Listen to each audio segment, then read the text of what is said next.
Մի քանի րոպե առաջ մոտավոր այն միտքը հնչեցրեց, որ եթե մարդը հիմա կալանքի տակ է եւ ինքը քաղաքական գործիչ է, ապա անպայմանորեն չէ, որ տվյալ իրավիճակը քաղաքական հետապնդման դրսևորում ունի։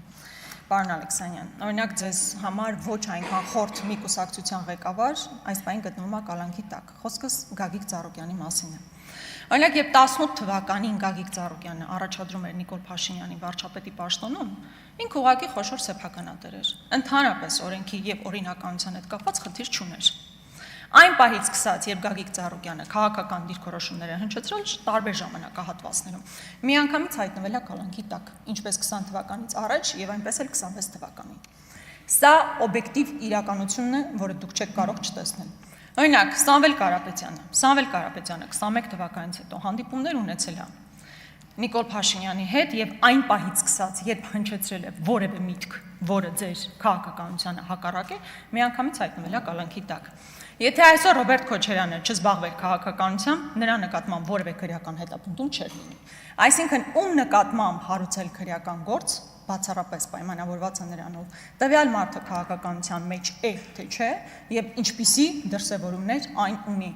որովհետեւ բազմաթիվ մարդիկ, ում վերաբերյալ դուք դիրքորոշումներ եք ունեցել ու վատ առումով դիրքորոշումներ, բայց եթե այդ մարդիկ հիմա ձեր կողքին են, իրենք ընդհանրապես խնդիր չունեն։ Իրենք դառնում են օլիգարխից միանգամից խոշոր սեփականատեր ու դրանով ավարտվում է։ Այնպես որ քաղաքական հետապնդումը բացառապես մարդկանց քաղաքական դիրքորոշումներ հնչեցնելու բերումով է, որ իրականացվում է։ Սիրելի հայրենակիցներ, ամեն դեպքում մենք քննարկում ենք Ռուբեն Ռուբինյանի հարցը եւ ես ուզում եմ առիթից օգտվել եւ իմ գործընկեր Մեսրոպ Մանուկյանի հնչեցրած հարցադրումները շարունակել, մասնավորապես Ռուբեն Ռուբինյանի եղբոր հանգամանքով պայմանավորված։ Կարծես թե դուք դրան չեք էլ անդրադարձել, համենայն դեպս մինչև հիմա առիթ չեք ունեցել։ Սիրելի հայրենակիցներ, Ռուբեն Ռուբինյանի եղբայրը, ում ես բնականաբար չեմ ճանաչում, հավանաբար լավ էլ մասնագետ է, նշանակվել է Ամիո բանկի վարչության նախագահի առաջին տեղակալ, բիզնես զարգացման գլխավոր տնօրեն։ Առաջին հայացքից ինչ մի խնդիր կա։ Մարդը Ռուբեն Ռուբինյանի եղբայրը նշանակվել է բանկում կարևոր պաշտոնի, ամբողջ հարցը այն է, որ Ամիո բանկի 25%-ը պատկանում է կառավարությանը։ Եվ այն բանից հետո, երբ կառավարությունը 25% մասնաբաժին է ձեռք բերում Ամիո բանկում, այդ պահից հետո է, որ Ռուբեն Ռուբինյանի եղբայրը նշանակվում է տվյալ բանկում բարձրաստիճան պաշտոնյա։ Ռուբեն Ռուբինյանի եղբայրը նաև հանդիսանում է Viva Armenia կառավարման մարմնի անդամ։ Էլի առաջին հայացքից ինչ խնդիր կա, որ հիմա Viva Armenia-ում տվյալ մարդը որոշակի պաշտոն է զբաղեցնում։ Ամբողջ խնդիրը այն է, որ Viva Armenia-ում կառավարությունը ունի 20% մասնաբաժին։ Եվ այն գործարքից հետո, երբ Viva MTS-ը վաճառվում է եւ Viva Armenia է դառնում եւ կառավարությունը այնտեղ 20% է ձեռք բերում, դրանից հետո Ռուբեն Ռուբինյանի եղբայրը Հարգարժան Լևոն Ռուբինյանը նշանակվում է այնտեղ պաշտոնի։ Սա ձեզ մոտ որևէ հարց չի առաջացնում, քաղաքական հովանավորչության խնդիր չեք տեսնում։ Մենք բոլորս այս օրերին դեռ իհարկե կանդրադառնանք, բայց կենտրոնացել ենք Հայկ Կոնջորյանի կնոջ հետ կապված հարցին, ով նշանակվել է Հայփոստում տնօրեն եւ բավականին բարձր աշխատավարձ ստանում, ինչը նորմալ է, բա պետք է խոսենք։ Բայց նաեւ պարոն Ռուբինյան, դուք պետք է այս ամբիոնից ասեք, թե ոնց է ստացվել, որ ձեր եղբայրը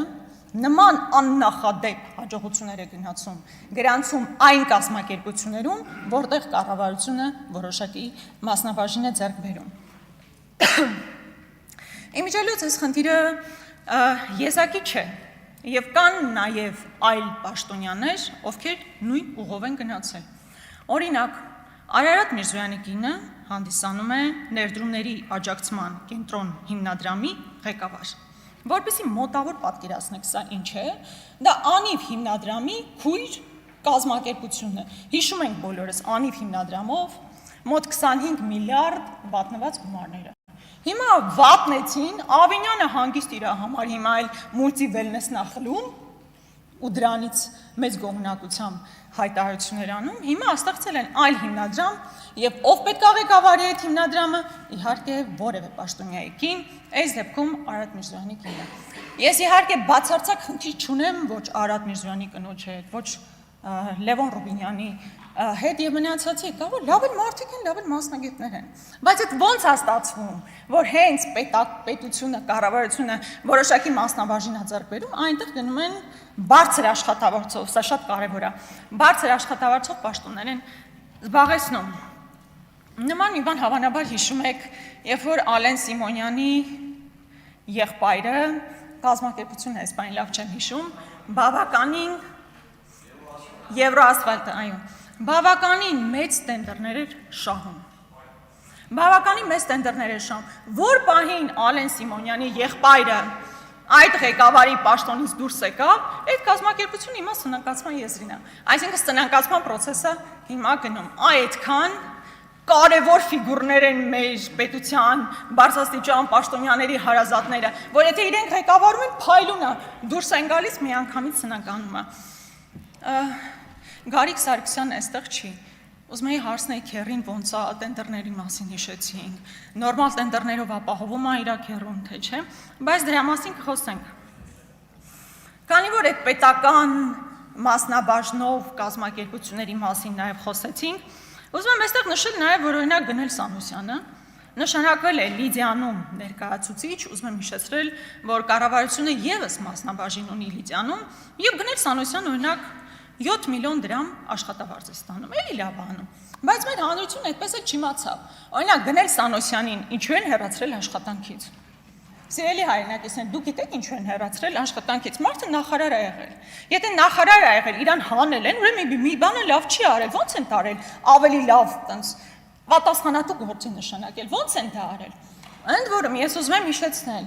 չէ, այդպես մի տարուբերեք ձեր գլուխը։ Ես ուզում եմ ձեզ հիշեցնել, որ Գնել Սանոսյանի հեռացումից առաջ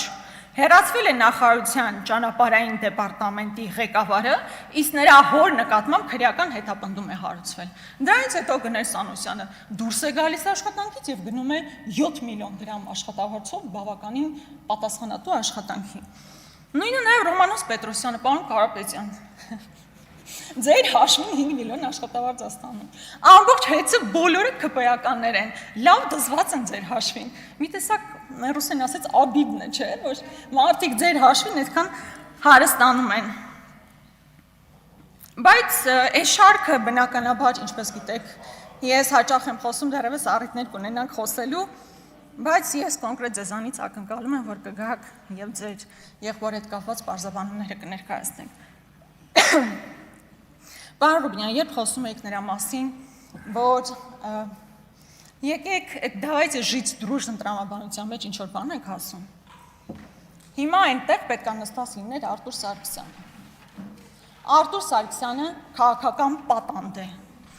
Ձեր իշխանությունը պատանդարության տակ է պահում մեր գործընկերոջը, այսինքն ձեզ ինչ ա թվում, որ դուք կարող եք մեզ նայելու ասել եկեք հանգիստ իրար հետ աշխատենք, այն ժամանակահատվածում, երբ մեր գործընկերը այստեղ նստած չի, ընդհանրապես ո՞նց են ձեր պատկերացումները այդ հարցում։ Եթե դուք իսկապես կարծում եք, որ ազգային ժողովը որպես ինստիտուտ պետք է կայանա, ապա դուք պետք է միջնորդեիք, որ այսօր ազգային ժողովի պատգամավոր Արտուր Սարգսյանն այստեղ գտնվեր։ Եվ ամփոփելով հուսով եմ շատ չեք տխրի, որ ես ձեզ կողմ չքվեարկեմ, ինչպես կողմ չի քվեարկելու ամբողջ Հայաստան դաշինքը։ Հայաստան դաշինքի անունից ուզում եմ հայտարարել, որ մենք չենք մասնակցելու փակ քվեարկությանը։